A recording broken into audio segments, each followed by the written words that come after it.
días, hermanos, hermanas. Una bendición saludarles en este día que nos congregamos, que nos reunimos para estudiar la palabra de Dios, continuando en nuestro estudio de Romanos, en el capítulo 2. Esta vez vamos a estar de los versos 11 al 16 y vamos a ver lo que el Señor tiene para nosotros en este pasaje en particular. Así que vamos a ir delante de Dios, que nos dé sabiduría y que podamos entender lo que Él quiere enseñarnos en el día de hoy. Oramos entonces y pedimos la dirección de Dios. Padre, en el nombre de Jesús, Señor, te damos gracias esta mañana por tu bendición, por tu bondad, por tu misericordia, por la gracia, Dios, que nos has dado para levantarnos de la cama, la gracia que nos hace caminar contigo en esta fe, en esta aventura de fe que comienza desde que nos rescataste, nos salvaste. Gracias, Padre, que hasta este día tú has sido maravillosamente bueno, muy compasivo, muy generoso con nosotros, y te damos gracias por eso, Señor. Bendice este tiempo, Señor. Háblanos, enséñanos de tu palabra, Señor, y que al final de este estudio, Señor, podamos presentarnos ante el mundo en el que vivimos, Señor, con un testimonio poderoso de que ya no vivo yo, mas Cristo vive en mí. Así que gracias, Señor, por tu bondad. Enséñanos, pues, te lo pedimos en el nombre de Cristo Jesús. Amén. La semana pasada, el domingo pasado, estábamos hablando acerca de el capítulo 2, donde Pablo comienza ahora a tratar con estas personas que se consideran a sí mismos personas que son moralmente buenas, que son personas con una ética muy elevada y que por lo mismo se consideran superiores a los demás. Es muy probable que estas personas se hallan en estos dos grupos. En ese tiempo, recuérdense, la historia nos enseña que los judíos miraban al mundo prácticamente en dos grupos, generalmente hablando.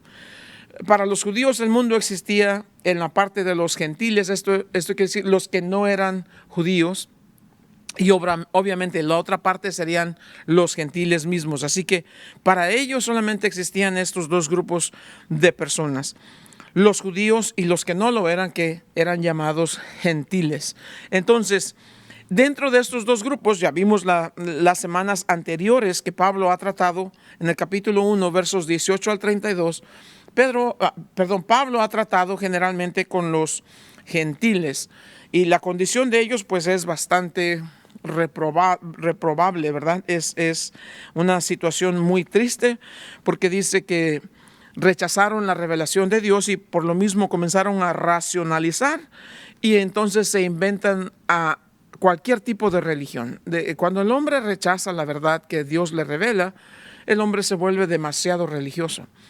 Y uno pensaría que, bueno, entonces si es religioso quiere decir que es buena cosa. No. El hombre, cuando encuentras al hombre en la máxima expresión de su religiosidad, estás viendo al hombre en lo más deplorable de su condición. ¿Por qué? Porque ya llegó a un estado en donde él mismo se inventó una religión, que él se autoexamina en base a esa religión y se hace pensar a sí mismo que está bien. Obviamente sabemos que no está bien, es una vida de injusticia. Entonces, el hombre cae en esa situación y Dios dice, por lo tanto, Dios los entregó a pasiones vergonzosas. Anteriormente dice, Dios los entregó a todo tipo de inmundicia. Luego Dios los entregó a pasiones vergonzosas. Y por último, Dios termina entregándolos a una mente reprobada. Una mente que no produce nada, es vana, es inútil, no puede producir nada que sea de provecho. Entonces, ya una vez que terminan así en esa condición, pues ya entonces el hombre está en su peor condición imaginable. Perdón. El capítulo 2 comienza entonces tratando con este grupo de personas que muy probable se encontraban entre los judíos y los gentiles. Entre estos dos grupos había un grupo más, que no era un grupo en sí, sino una subdivisión de estos dos grupos. Y estas son las personas que moralmente se creen muy buenas, que dicen, ¿sabes? Yo no soy como los gentiles, tampoco soy como los judíos, yo soy una buena persona. Y a ellos se dirige Pablo entonces en el capítulo 2, versos 1 al 11, que fue lo que tratamos la semana pasada. Dice que por la dureza de su corazón no arrepentido, estaban atesorando para ellos ira en el día de la ira y de la revelación del justo juicio de Dios. Y dice, Dios va a pagar a cada uno conforme a sus obras. Hablamos de eso. Dos grupos ahí, unos que van a heredar vida eterna, a los que perseverando en hacer el bien buscan gloria y honra e inmortalidad. ¿Quiénes son estos? Obviamente, si están buscando estas cosas, tiene que ser porque un cambio ha sucedido en sus vidas. Los hombres en su manera natural no buscan nada que sea de honra, nada que sea de gloria. Obviamente estamos hablando aquí de honor. No buscan eso. La Biblia dice que no hay quien haga el bien. En el capítulo 3, verso 10 dice, no hay justo ni siquiera uno, no hay quien entienda, no hay quien busque a Dios. Pero estos aquí en este grupo dice, están buscando eso, quiere decir que un cambio ha sucedido en sus vidas. En cambio, en el otro lado están estos que dice que los que buscan el mal, dice, ira y enojo a los que son contenciosos y no obedecen a la verdad, sino que obedecen a la injusticia. Aquellos que dicen, así soy, déjenme como soy, nadie se meta conmigo, así soy y así me voy a morir. Dos grupos entonces terminan de todo esto. Aquellos que han sido cambiados por gracia, por fe en Cristo Jesús y que ahora buscan hacer vivir estas vidas que son justas. O aquellos que dicen, no quiero, no me interesa, quiero seguir en mi vida y entonces están moviéndose día a día hacia un estado de ira. Y dice, estos son los que practican ira y enojo, son contenciosos, no obedecen a la verdad, sino que obedecen a la injusticia. Para ellos va a haber tribulación y angustia sobre todo ser humano que hace lo malo. Para el judío primeramente y también al griego, dice en el verso 9. ¿Por qué el judío primero? Porque ellos recibieron mayor revelación. Entre más revelación, más grande va a ser la culpa. Los judíos primero, el Señor le habló a Abraham que saliera de su tierra y de su parentela y que iba a ser de él una nación grande y poderosa. Y príncipes vendrían de él. Abraham entonces es el fundador de la nación hebrea. De ahí vamos a tener a Isaac, que es el hijo de la promesa. De Isaac vamos a tener a Jacob, que va a ser el padre de las 12 tribus de Israel. Y de ahí entonces vamos a ver que viene la nación de Israel. Y van a vivir esclavos en Egipto por 400 años. El Señor los va a rescatar, los va a sacar de Egipto con mano poderosa y los va a tratar de introducir a la tierra prometida. Los va a introducir, pero no sin que antes pasen 40 años, y la mayoría de esa generación que salen de Egipto, de la esclavitud que viven en Egipto, van a morir en el desierto por la dureza de su corazón, por su incredulidad. Y entonces va a traer una nueva generación. Los hijos de ellos que mueren en el desierto son los que van a entrar a la tierra prometida bajo el liderazgo de Josué. Una vez que Moisés ha muerto, Josué entonces va a llevar al pueblo a la tierra prometida, a la tierra que fluye leche y miel. Y de esa nación entonces va a venir más adelante de la tribu de Judá el Mesías, que es Cristo Jesús el Señor. Y vamos a ver la descendencia allí, cómo va a llegar por medio de la tribu de Judá, y luego más adelante descendiente de David, y luego más adelante hijo de María, según la carne, engendrado por el Espíritu Santo en el vientre de María, y va a nacer sin pecado Cristo Jesús el Mesías. Entonces, a ellos les fue dado primero la revelación. Ellos nos dieron lo que conocemos hoy como la Biblia. Viene de ellos. A ellos se les reveló el Mesías primero. A ellos se les ofreció el reino. Ellos rechazaron entonces a Jesús. Y por eso, sí, para ellos hubo más grande revelación, para ellos más pronto el juicio. Por eso dice aquí judío primeramente y después al griego.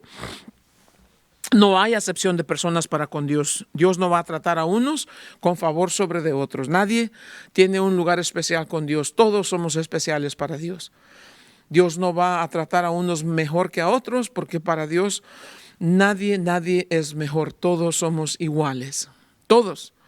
Y me refiero a el color de la piel, nacionalidades y todas estas cosas. Pobre de aquellos que dicen que porque son esto y que son aquellos, no entienden nada de lo que es el plan de Dios. Aquí nos está diciendo, Dios no hace acepción de personas. Entonces, comenzando en el verso número 12, dice, porque todos los que sin ley han pecado, sin ley también perecerán, y todos los que bajo la ley han pecado, por la ley serán juzgados. Aquí se va a poner un poco enredoso este asunto, porque vamos a ver que dice, hay algunos que no tienen la ley y han pecado, y sin la ley van a perecer. Y hay otros que han estado bajo la ley, han pecado, y por la ley serán juzgados. Dice en el verso 13, porque no son los oidores de la ley los justos ante Dios, sino los hacedores de la ley serán justificados. Ahora, aquí viene el asunto de la ley. El problema con la ley de Dios es de que Dios nos da, Éxodo 20, 10 mandamientos. En estos mandamientos Dios nos va a decir, esta ley refleja el carácter de Dios. Dios es un Dios santo, es un Dios justo, es un Dios misericordioso, Dios de gracia, Dios que es amor, todo eso. Pero es santo, es justo. La ley refleja el carácter perfecto de Dios. Al nosotros conocer la ley, no nosotros como gentiles, estoy hablando necesariamente, pero los judíos al conocer la ley, debieron haber llegado a este lugar de decir, a ver, espera, esto refleja, si esta es la ley que nos dio Dios, esto refleja que Dios debe ser todo esto. Obviamente Dios es santo. Y debieron haber llegado a una conclusión de decir, cumplir esto es prácticamente imposible. ¿Por qué? Porque si es cierto, la ley comienza con decir, no vas a tener ningún Dios delante de Dios. El Señor Jehová es nuestro Dios.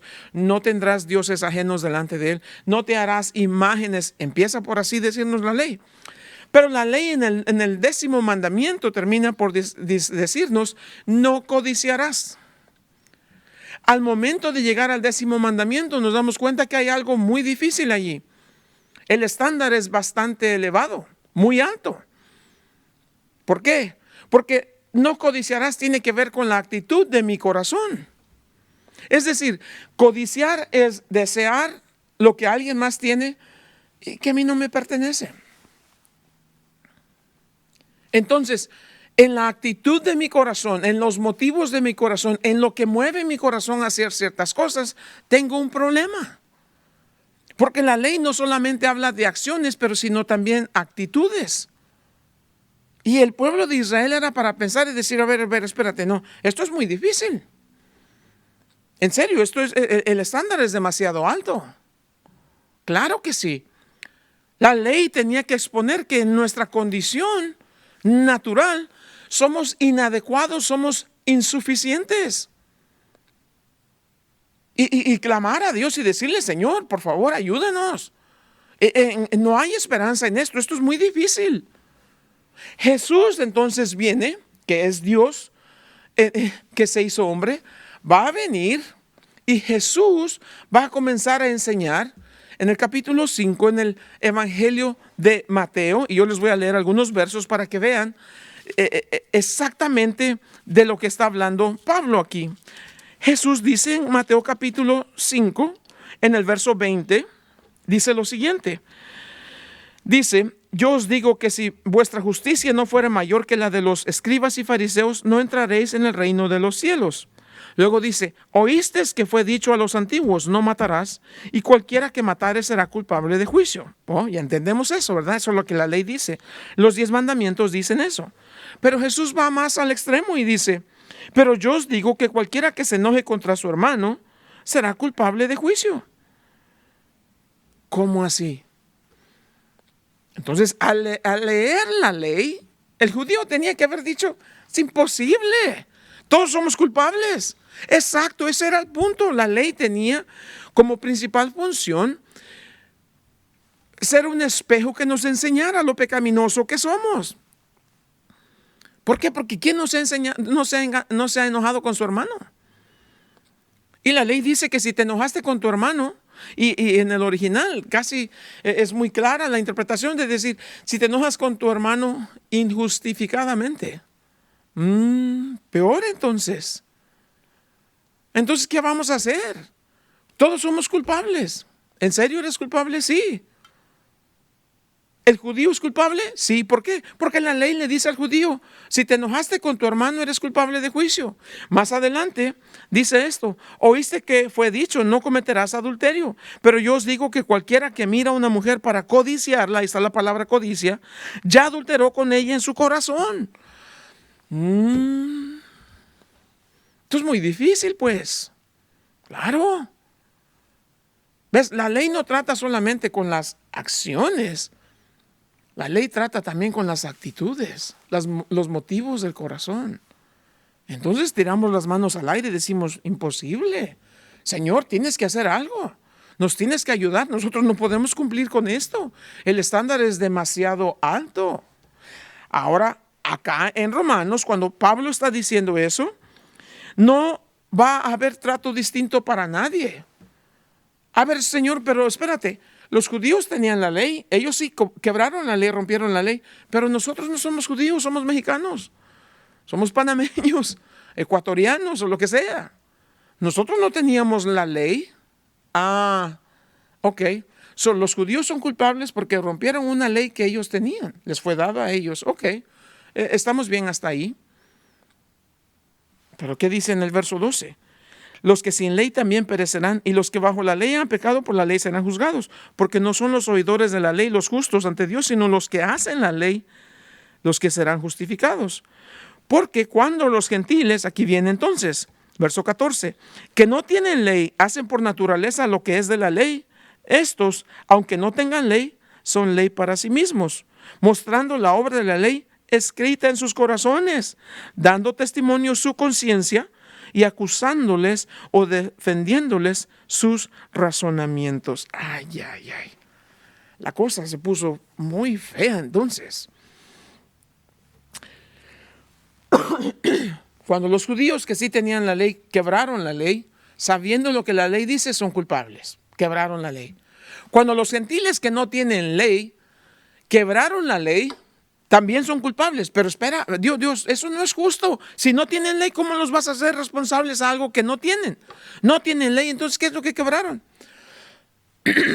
Su conciencia. ¿Cómo que su conciencia? Claro. ¿Dónde está la ley? Dios en su infinita sabiduría escribió su ley en nuestros corazones, ya seamos judíos o seamos gentiles.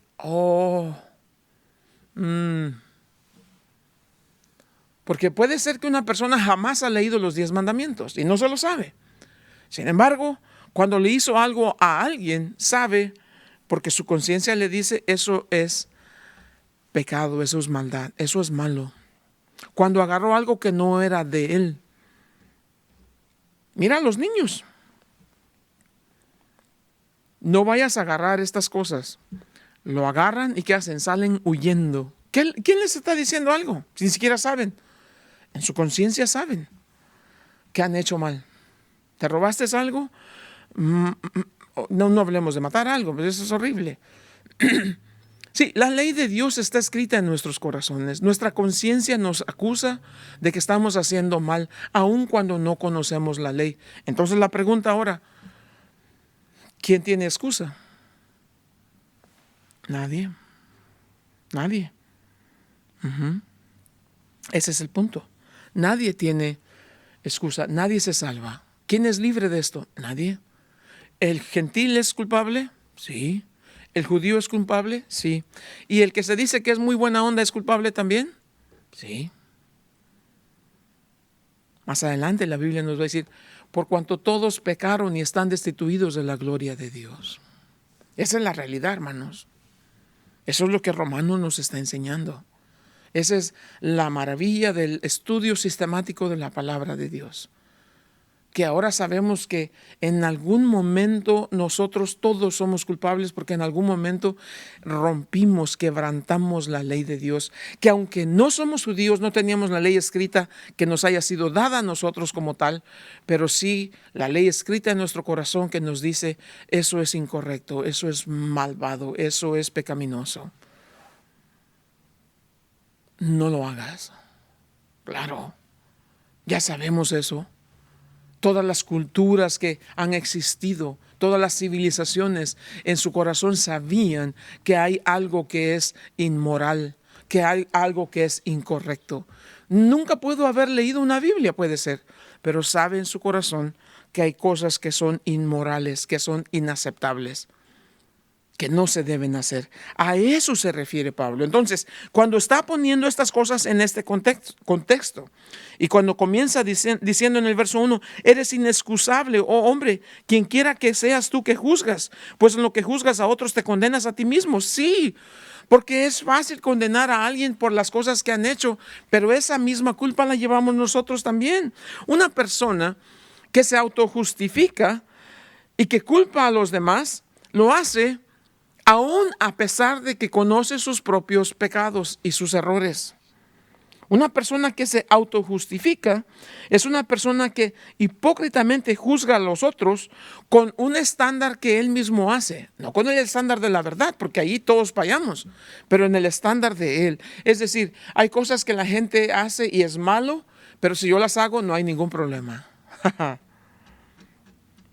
Una persona que se autojustifica es hipócrita porque su interés no es ayudar a los demás, sino hacerse superior a los demás con esta justicia que no es justicia, aparente justicia. Una persona que se autojustifica es hipócrita porque justificándose a sí mismo se compara con los demás, pero nunca debe ser el caso. Si algún día te quieres comparar con alguien, no te compares con los demás, compárate con Cristo Jesús y a ver cómo nos va en ese caso.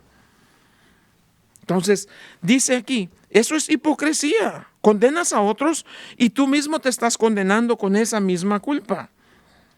Entonces, nos dice, no pases por alto la paciencia, la benignidad, la paciencia y la longanimidad de Dios, porque Él ha sido benigno contigo, porque quiere guiarte a que te arrepientas de esa vida. No, pero por el contrario, el hombre, lejos de arrepentirse, está acumulando juicio, como hablábamos la semana pasada. Entonces, ¿qué dice aquí? Bueno, tarde que temprano vas a llegar a la presencia de Dios y allí vas a ser juzgado. Mira lo que dice en el verso 16. En el día en que Dios juzgará por Jesús los secretos de los hombres conforme a mi evangelio, Pablo dice. ¿Por qué le dice mi evangelio? Porque en ese tiempo lo estaban acusando a Pablo de decir que, oh Pablo, tú puro gracia, gracia, gracia, ¿y qué de las obras? Y Pablo dice, no, las obras también. Dios te va a juzgar por tus obras. ¿Cómo? Claro.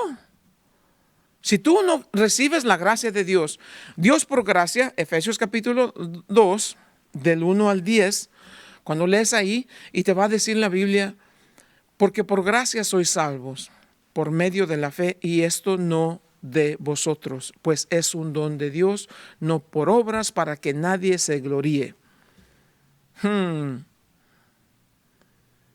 Por gracia somos salvos. Pero si una persona decide no recibir la gracia que Dios le ofrece para la salvación por medio de la fe en Cristo Jesús y dice, no, yo soy buena persona y yo hago bien, entre comillas, los católicos, con todo respeto. Ok, porque yo voy a la misa de las 7, porque no me pierdo una misa, porque yo comulgo, porque yo esto, porque yo, tienen un problema de yoyos. Ok. Pero la trágica situación, como no sé si leímos estos versos la semana pasada, pero la trágica situación es que un día va a venir el tiempo en donde nos presentemos delante de Dios. Dice en el capítulo 20 de Apocalipsis, vi un gran trono blanco y el que estaba sentado en él, delante del cual oyeron la tierra, el cielo y en ningún lugar se encontró para ellos. Y vi a los muertos grandes y pequeños de pie ante Dios, y los libros fueron abiertos. Libros primero, plural, y otro libro fue abierto, el cual es el libro de la vida. Y fueron juzgados los muertos por las cosas que estaban escritas en los libros, según sus obras. Si tú dices, yo no quiero la gracia de Dios, no me interesa su religión, no quiero ser protestante, yo quiero mi religión que me inculcaron mis padres, yo voy a hacer como ellos me enseñaron. Y haz pues. Religión es lo que tú haces para agradar a Dios. Relación es lo que Dios ya hizo para salvarte. Yo voy en este lado. Sé que yo no puedo hacer. La Biblia dice que en mis mejores días, Isaías 64:6 dice, en tus mejores días eres nada más que un trapo de inmundicia. Vuelvo y les repito, ¿qué es un trapo de inmundicia? Eran esas toallas que usaban las mujeres en los tiempos de la antigüedad, antes que existieran toallas femeninas. Eran esos trapos. Y en esos trapos nomás había desecho, pudrición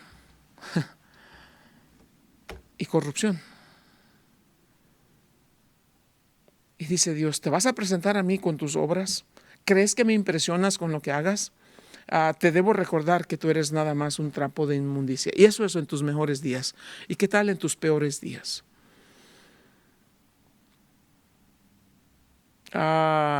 Amigo católico, ¿ustedes tienen peores días o solamente días buenos?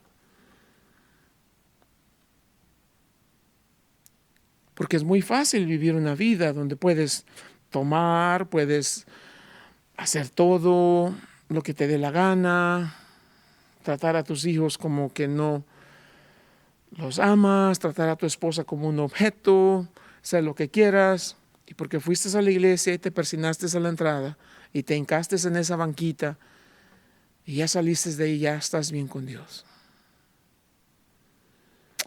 Y lo único que estás haciendo es atesorando para ti ira para el día del juicio de Dios. Y cada de esas cosas que haces, no, por favor, no se equivoquen en esto. Cada cosa que hiciste es mal, en contra de tu esposa, de tus hijos, de quien sea, pero en contra de Dios, ofendiendo a Dios con tu arrogancia, con tu orgullo. Todas estas cosas. Entonces, ¿cuál va a ser el proceso? Te moriste, pues. Llegó el día y cerraste tus ojos. Que dicho sea de paso, morir sin Cristo Jesús es una de las cosas más aterradoras que puedas imaginarte en tu vida. Si hay algo que te da miedo en esta vida, es nada comparado con el terror de la muerte si no tienes a Cristo Jesús en tu corazón. Lo he visto, no una, no dos, no tres, muchísimas veces, y nunca me deja de sorprender la arrogancia del hombre pecaminoso que prefiere enfrentar la muerte en su propia fortaleza, o que ni siquiera es fortaleza. Y he visto a muchísimos morir con el terror y el pánico de la muerte. ¿Por qué? Porque la incertidumbre comienza allí. ¿Y qué si de verdad era cierto que Jesús está en el cielo? ¿Y qué si de verdad era cierto que por no recibir por gracia la salvación que Él me ofreció, en realidad, qué si sí hay un infierno? ¿Y qué si en verdad es de que ningún rezo me puede sacar del purgatorio y no hay tal cosa purgatorio, sino es el infierno? Ese es el terror más horrible que una persona puede enfrentar, pero la Biblia está diciendo. Entonces, Pablo, cuando le decían, tú nomás hablas gracia, gracia y las obras, no, las obras tienen gran lugar, dice Pablo. Mi evangelio habla de estas cosas. Por eso te estoy diciendo, dice, las obras a las que tú te refieres, por las cuales tú crees que estás ganándote el favor de Dios, dice en el verso 6, Dios pagará a cada uno conforme a sus obras. Eso es lo que nos está diciendo en Apocalipsis. Vas a morir sin Cristo Jesús, vas a llegar al trono blanco. ¿El creyente llega al trono blanco? No. El creyente, una vez que muere, vuelvo y lo repito, lo he dicho muchas veces, pero que no quede duda. El creyente llega al tiempo de morir, físicamente hablando. El creyente, mira esto, si una persona nace una sola vez, muere dos veces. Si nace una sola vez, muere dos veces. ¿Qué es nacer una sola vez? Nacer físicamente. Vas a morir físicamente y después vas a morir espiritualmente hablando. Pero si esa persona nació no una vez, pero dos veces, nació físicamente y luego nació del Espíritu, esa es la regeneración que habla Tito en el capítulo 2. En el capítulo 3, perdón, si nació del Espíritu, ahora esa persona nació dos veces, físicamente nació, y nació del Espíritu, nada más muere una vez, físicamente. Al momento que el creyente muere, porque nació dos veces, él muere, su cuerpo va a quedar sepultado o cremado o como sea. Pero en ese momento de lo que llamamos muerte, el creyente cierra sus ojos por última vez. Hay un desprendimiento. Muerte quiere decir separación. Su espíritu, su alma se desprende de él. Su cuerpo va a la sepultura. Su alma, su espíritu van inmediatamente a la presencia de Dios. La Biblia dice, ausente del cuerpo, presente con el Señor. Eso es para el creyente. Ya se acabaron los dolores, los llantos, los sufrimientos, las lágrimas, no más. Esa persona ya, el sí de quien tú eres es tu alma, tu espíritu. Ya llegaste a la presencia de Dios, vas a estar con Él para siempre y nada ni nadie te va a volver a separar de Él. Tu cuerpo quedó sepultado o cremado, como sea. En el otro lado, el no creyente nació una sola vez, va a morir 2 veces, murió físicamente. Su cuerpo va a ir a la sepultura o a la cremación. Su alma, en vez de ir a la presencia de Dios, porque hay una sola manera de llegar, yo soy el camino, la verdad y la vida, nadie viene al Padre sino por mí, dice Jesús, porque no recibió por gracia a Cristo Jesús como su Salvador, su alma entonces va a ser llevado a la antesala del infierno, al Hades, y allí va a esperar. Ya estar ahí ya es tormento, porque ya sabes, llegando al Hades sabes que no llegaste al cielo, eso ya es un hecho, y ahí comienza el tormento. Cuando Cristo Jesús venga en su segunda venida, va a derrotar al anticristo, va a salvar al pueblo de Israel, va a restaurar el pueblo de Israel, va a instalar su reino del milenio, de los 1000 años. A los 1000 años, Satanás, que estaba prisionero por 1000 años, es suelto otra vez, engaña a muchísima de esta gente que entraron vivos al milenio y que se reproducieron en 1000 años, cantidad de gente. Viene Satanás de nuevo y los engaña y gran parte de ellos se van a rebelar contra Dios. Jesús entonces los va a aniquilar por fin a Satanás. En el infierno, los primeros habitantes que van a estar en el infierno como tal, parte del infierno, es el anticristo y el falso profeta. Ahora sí, después de los 1000 años, Dios va a agarrar al diablo y lo va a arrojar al lago que arde con fuego y azufre. Ahora hay 3 personas ahí, Satanás, el anticristo y el falso profeta. Y ahora viene después el tiempo del gran trono blanco, donde todos los muertos sin Cristo Jesús van a ser resucitados. Ahora sí, van a venir a esta resurrección y se van a presentar delante del trono blanco y va a haber un libro ahí abierto y van a decir, ¿cuál es tu nombre? Mi nombre es fulano de tal. Nope, no se encuentra aquí, pero pase a la siguiente mesa. Y en la siguiente mesa te van a decir, ¿cuál es su nombre? Fulano de tal.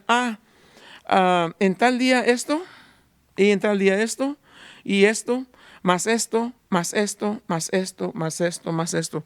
Y fueron juzgados los muertos conforme a sus obras. No nos equivoquemos. No nos equivoquemos.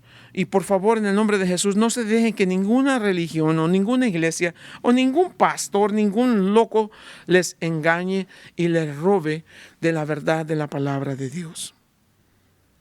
Nadie se va a salvar por sus buenas obras. Nadie. La Biblia dice que somos salvos por gracia y esto es por la fe en Cristo Jesús.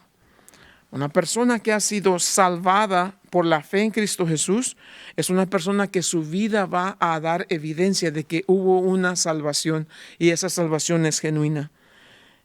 ¿Cómo se va a mirar? Por la manera en que esa persona vive. Una persona, un cristiano, no es cambiado para ser salvo. Una persona es salvo y cambia porque ya fue salvo. No es al revés. Cambia y vas a ser salvo. No, primero la salvación y luego la regeneración, ese cambio que después viene. ¿Y en qué sentido? Ya no andas buscando, así como dice aquí, ya no andas buscando el enojo, el pleito, la ira, desobediencia. Ya no, ahora buscas las cosas que son de honra, que son de gloria para Dios, las cosas que te llevan a la vida eterna. ¿Quién dice eso? Dios. En su perfecta ley dice eso. Y Dios puso el estándar. Tú no lo puedes cambiar, nadie lo puede cambiar. El estándar sigue siendo el estándar. Entonces, ahora que ya eres un creyente, tu vida debe dar evidencia de eso. ¿Para que te ganes la gloria? No, porque ya te ganaste la gloria. Ahora que ya eres ciudadano de los cielos, vive como tal. No avergüences tu ciudadanía. Eres hijo de Dios, compórtate a la altura de quien eres. Hazle honor a tu identidad ahora. ¿Cómo vamos a estar? Bueno, ese es un largo proceso que va a durar toda la vida. El cristiano no es perfecto.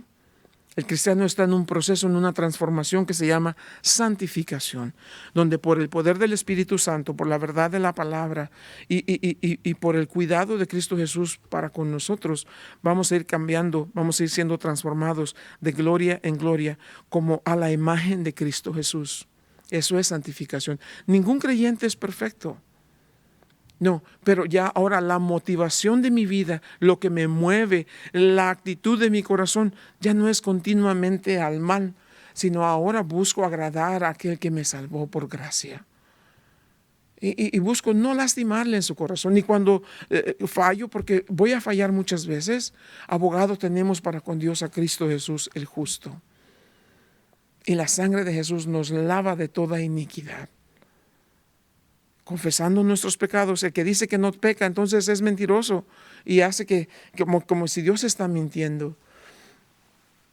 Pero si confesamos nuestros pecados, Él es justo y fiel para perdonarnos. Entonces, una vida de fe con el Señor es evidencia de un cambio en lo más profundo de nuestro corazón. Ya no somos lo que antes éramos. Y no tenemos que autojustificarnos. Pablo en el capítulo 3 de Filipenses dice, en algún momento de mi vida yo era el mejor de lo mejor, hebreo de hebreos en cuanto a la ley, fariseo, y todas estas cosas de la tribu de Benjamín, circuncidado al 8º día, todo era perfecto según él. En cuanto dice a la justicia que es por la ley, irreprensible. Pero más adelantito dice, pero cuando conocí a Cristo Jesús, todo eso que antes para mí era importante, vino a ser como basura. Y dejé esas cosas que me engañaban antes y ahora lo único que quiero es ser hallado en Él y tener su justicia, no mi justicia. La justicia que es de Dios por la fe en Cristo Jesús. Pablo en Romanos 7:7 dice, porque si no fuera por la ley yo no conocería el pecado. Pero la ley me dice ahora que no es la acción, sino también la actitud lo que la ley va a juzgar. Entonces Dios en un lado dice, por gracia te ofrezco salvación y vida eterna, porque sé que eres pecador, has ofendido, has hecho todo esto malo y todo. Te ofrezco por gracia, salvación y vida eterna, por fe en Cristo Jesús, a quien yo di para que muriera por tus pecados, tomara tu lugar en la cruz. No quiero. Entonces no te preocupes. Acá va a poner a Moisés, para así decirlo, con los 10 mandamientos delante de ti y te va a decir, ok, si rechazas la gracia de Dios, esto es lo que te va a juzgar. Jesús en el capítulo 5, verso 45 del Evangelio de Juan dice, no crean que estoy aquí para acusarlos. No vine para eso. Ya ustedes tienen que los acuse. Moisés los va a juzgar. Moisés los va a acusar. Claro. Porque si rechazaste la gracia de Dios, ¿qué queda para ti? La ley, las obras. Y por las obras, Moisés te va a decir, mandamientos del 1 al 10. Y mira que los judíos sacaron de 10 mandamientos, 613 mandamientos. ¡Qué problema! ¡Qué ponchera!, dicen los panameños. Si no podemos con 10, ¿qué vamos a hacer con 613? Pero Pablo dice, uno de esos, de los 10 nada más, uno de esos me llegó y me pegó duro. Porque yo no sabía lo que era codiciar, no sé, porque la ley dice no vas a codiciar. Y comencé a darme cuenta que tantas veces había deseado lo que no era mío. Ok, ¿y qué vas a hacer entonces? Nada. Voy a correr a Dios. Voy a caer arrodillado al pie de la cruz. Y voy a pedirle perdón por tanto tiempo que lo rechacé y que lo herí y que le lastimé su corazón. Interesante. La Biblia dice en Hebreos 9:27, porque está establecido para todos los hombres que mueran y después de esto el juicio.